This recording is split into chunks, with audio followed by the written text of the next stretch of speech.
नमस्कार, मैं रोहिताश कुमार, सहायकाचार्य इतिहास। इससे पहले अपन ने धर्म सुधार आंदोलन के बारे में पढ़ा है। धर्म सुधार आंदोलन क्या था, उसका अभिप्राय क्या था, उसके उद्देश्य क्या थे, उसके कारण क्या थे और उसको गति देने वाले धर्म सुधारक आंदोलन को चलाने वाले सुधारक कौन कौन थे। इस वीडियो में अपन प्रतिवादी धर्म सुधार आंदोलन के बारे में पढ़ेंगे। यानी यूरोप में जो ईसाई धर्म में जो धर्म सुधार आंदोलन चला कैथोलिक धर्म के विरोध में, उस धर्म सुधार आंदोलन के फलस्वरूप कैथोलिक धर्म में सुधार के लिए जो एक आंदोलन चला, उस आंदोलन को प्रतिवादी धर्म सुधार आंदोलन के नाम से जाना जाता है। प्रतिवादी धर्म सुधार आंदोलन प्रोटेस्टेंट धर्म की प्रगति को रोकने और कैथोलिक चर्च की बुराइयों को दूर करने के लिए एक आंदोलन शुरू किया, जिसे प्रतिवादी धर्म सुधार आंदोलन कहते हैं।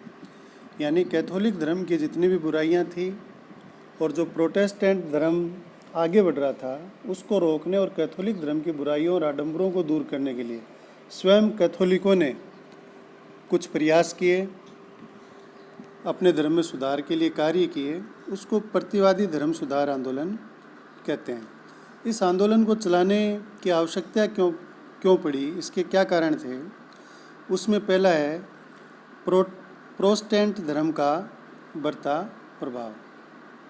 यानी जो धर्म सुधार आंदोलन था उसका बहुत ज़्यादा प्रभाव हुआ और कैथोलिक धर्म धीरे धीरे हास की तरफ यानी अवरुद्ध होने लग गया। दूसरा, गृह युद्ध का भय। दोनों कैथोलिक और प्रोटेस्टेंट के बीच गृह युद्ध का भय सताने लग गया। दोनों ही धर्म यूरोप के हर देश के अंदर पनपने लग गए, जिससे गृह युद्ध का भय हो गया। तीसरा, कैथोलिक धर्म के अनुयायियों में उत्साह पैदा हुआ कि जब अपने विपरीत धर्म के लोग कोई आंदोलन चला सकते हैं, सुधार कर सकते हैं, तो अपन स्वयं अपने धर्म में क्यों नहीं सुधार कर सकते। और चौथा कारण था, जो विरोध में आंदोलन चला धर्म सुधार आंदोलन, यानी प्रोटेस्टेंट के जो संप्रदाय थे वो एक नहीं था, अनेक थे। कोई मार्टिन लूथर को मानने वाला था, कोई ज्विंगली को मानने वाला था, कोई काल्विन की विचारधारा को मानने वाला था। तो उनमें अनेक संप्रदाय थे। इन अनेक संप्रदायों के कारण भी कैथोलिक धर्म वापस बल प्राप्त करने लगा और प्रतिवादी धर्म सुधार आंदोलन चला। इस प्रतिवादी धर्म सुधार आंदोलन को सफल बनाने के अंदर जो सबसे प्रमुख भूमिका निभाई वो था पोप पाल तृतीय।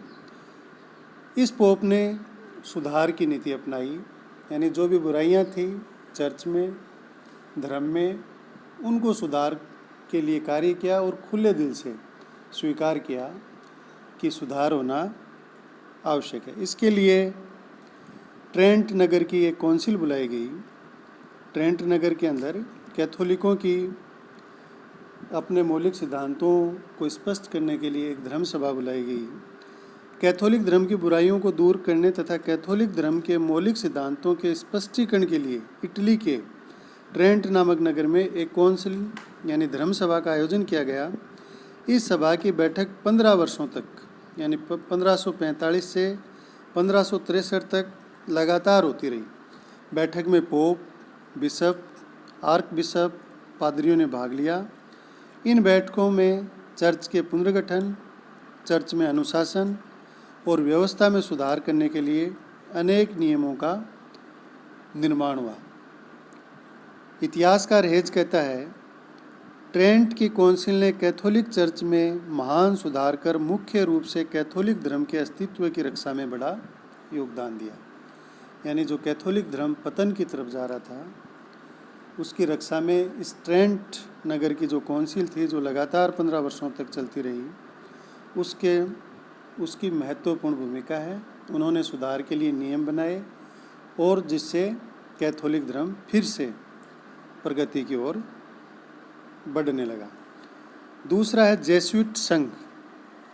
कैथोलिक धर्म में सुधार के लिए जेसुइट संघ का महत्वपूर्ण स्थान है।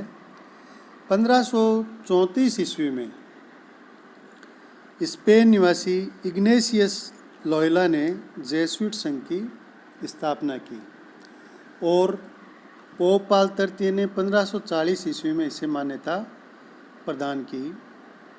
इस जेसुइट संघ का उद्देश्य था कैथोलिक धर्म की सेवा करना, कैथोलिक धर्म का प्रचार करना, कैथोलिक धर्म में व्याप्त बुराइयों को दूर करना तथा प्रोटेस्टेंट धर्म का दमन करना। इस संघ का स्वरूप सैनिक था। प्रत्येक सदस्य को अपरिग्रह, ब्रह्मचर्य, आज्ञा पालन, पोप के प्रति स्वामी भक्ति की शपथ लेनी पड़ती थी। कार्य इन्होंने निःशुल्क शिक्षा के लिए काम किया।